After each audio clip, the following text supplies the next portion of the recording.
ಹೈಕೋರ್ಟ್ನಲ್ಲಿ ಮುಖ್ಯಮಂತ್ರಿ ಸಿದ್ದರಾಮಯ್ಯನವರಿಗೆ big relief ಸಿಕ್ಕಿದೆ ಇವತ್ತು.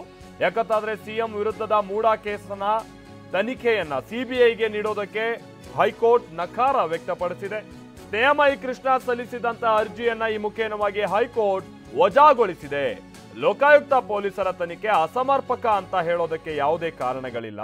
ಹಾಗೆ ಆಸ್ ಆಫ್ ನೌ ಲೋಕಾಯುಕ್ತ ತನಿಖೆ ತಾರತಮ್ಯ ಪೂರಿತವಾಗಿದೆ ಅನ್ನೋದಕ್ಕೆ ಆಧಾರಗಳಿಲ್ಲ ಅಂತೇಳಿ ನ್ಯಾಯಮೂರ್ತಿ ಎಂ ನಾಗಪ್ರಸನ್ನ ಅವರಿದ್ದಂತ ಹೈಕೋರ್ಟ್ನ ಪೀಠ ಆದೇಶವನ್ನ ಕೊಟ್ಟಿದೆ.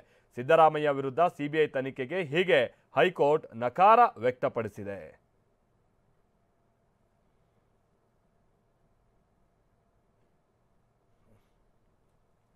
ಹೈಕೋರ್ಟ್ ಸಿದ್ದರಾಮಯ್ಯ ವಿಚಾರಕ್ಕೆ ಸಂಬಂಧಪಟ್ಟ ಹಾಗಿನ ಸಿಬಿಐ ತನಿಖೆಯನ್ನ ಕೋರಿ ಸಲ್ಲಿಸಲಾಗಿದ್ದಂಥ ಅರ್ಜಿಯ ವಿಚಾರಣೆಯನ್ನು ಬಹಳ ಸುದೀರ್ಘವಾಗಿ ನಡೆಸಿತ್ತು. ಇಲ್ಲಿ ಸ್ನೇಹಮಯಿ ಕೃಷ್ಣ ಅವರ ಪರವಾದಂಥ ವಕೀಲರು, ಅದರ ಜೊತೆಗೇನೆ ಸಿದ್ದರಾಮಯ್ಯ ಹಾಗೆ ಸರ್ಕಾರದ ಪರ ವಕೀಲರು ವಾದ ಪ್ರತಿವಾದವನ್ನು ಹೂಡಿದ್ದರು.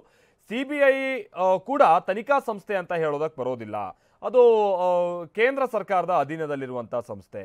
ಹಾಗೆ ಲೋಕಾಯುಕ್ತ ಇಲ್ಲಿ ಕಳಂಕ ಹೊತ್ತಿರುವಂಥ ಸಂಸ್ಥೆ ಅಂತ ಹೇಳೋದಕ್ಕೆ ಬರೋದಿಲ್ಲ ಅಂತೇಳಿ ಸಿದ್ದರಾಮಯ್ಯ ಪರವಾಗಿ ವಾದ ಹೂಡಿದ್ದಂಥ ವಕೀಲರುಗಳು ಮೇಲಿನ ಮೇಲೆ ಕನ್ವಿನ್ಸ್ ಮಾಡುವಂಥ ಪ್ರಯತ್ನವನ್ನು ಪಟ್ಟಿದ್ರು. ವೆರಿ ಇಂಪಾರ್ಟೆಂಟ್ಲಿ ಇಲ್ಲಿ ತನಕ ಏನು ತನಿಖೆ ಆಗಿದೆ, ಬಹುತೇಕ ತನಿಖೆ ಪೂರ್ಣಗೊಂಡಿರುವಂಥ ಸಂದರ್ಭದಲ್ಲಿ ಆ ತನಿಖಾ ವರದಿಯನ್ನು ಒಂದು ಮುಚ್ಚಿದ ಲಕೋಟೆಯಲ್ಲಿ ನ್ಯಾಯಮೂರ್ತಿಗಳು ನೀಡಲಾಗಿತ್ತು. ಬಹುಶಃ ಇವತ್ತು ಕೊಟ್ಟಿರುವಂಥ ತೀರ್ಪು, ನ್ಯಾಯಮೂರ್ತಿಗಳು ವ್ಯಕ್ತಪಡಿಸಿರುವಂಥ ಅಭಿಪ್ರಾಯ ಏನಿದೆ, ಇದು ಲೋಕಾಯುಕ್ತ ಇಲ್ಲಿ ತನಕ ನಡೆಸಿದಂಥ ತನಿಖೆಯ ವರದಿಯ ಆಧಾರವಾಗಿ ಇಟ್ಕೊಂಡೇ ಕೊಟ್ಟಿರ್ಬೋದಾದಂಥ ಒಂದು ಆದೇಶ ಕೂಡ ಆಗಿದೆ. ಹೀಗಾಗಿ ಬಹುಶಃ ಮುಂದಿನ ದಿನಗಳಲ್ಲಿ ಈ ಲೋಕಾಯುಕ್ತಕ್ಕೆ ಸಂಬಂಧಪಟ್ಟ ಹಾಗೆ ತನಿಖೆಗೆ ಸಂಬಂಧಪಟ್ಟಂಗೆ ಏನಾದರೂ ಭಾಳ ಆರೋಪ ಮತ್ತೊಂದು ಆದಂಥ ಸಂದರ್ಭದಲ್ಲಿ ಅದರ ವಿರುದ್ಧವಾಗಿ ವಾದ ಹೂಡುವಂಥ ನಿಟ್ಟಿನಲ್ಲಿ ಬಹುಶಃ ಸಿದ್ದರಾಮಯ್ಯ ಹಾಗೆ ಅವರ ಪರವಾಗಿ ಇರುವಂಥವರಿಗೆ ಇದೊಂದು ಅನುಕೂಲ ಆಗ್ಬೋದು.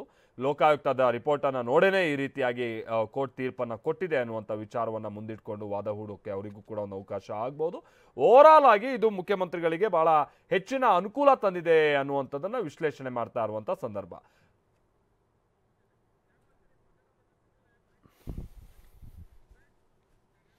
ಇಲ್ಲಿ ಸಿದ್ದರಾಮಯ್ಯನವರ ಪರವಾದಂಥ ವಕೀಲರುಗಳು ಕೋರ್ಟ್ ತೀರ್ಪಿನ ಸ್ವಾಗತ ಮಾಡಿದ್ದಾರೆ. ಜೊತೆಗೆ ಮುಖ್ಯಮಂತ್ರಿಗಳ ಕಾನೂನು ಸಲಹೆಗಾರರಾಗಿರುವಂಥ ಎಸ್ ಪೊನ್ನಣ್ಣ ಅವರು ಕೂಡ ಈ ವಿಚಾರವಾಗಿ ಮಾತನಾಡಿದ್ದಾರೆ. ಏನು ಹೇಳಿದರೆ ಕೇಳೋಣ ಬನ್ನಿ.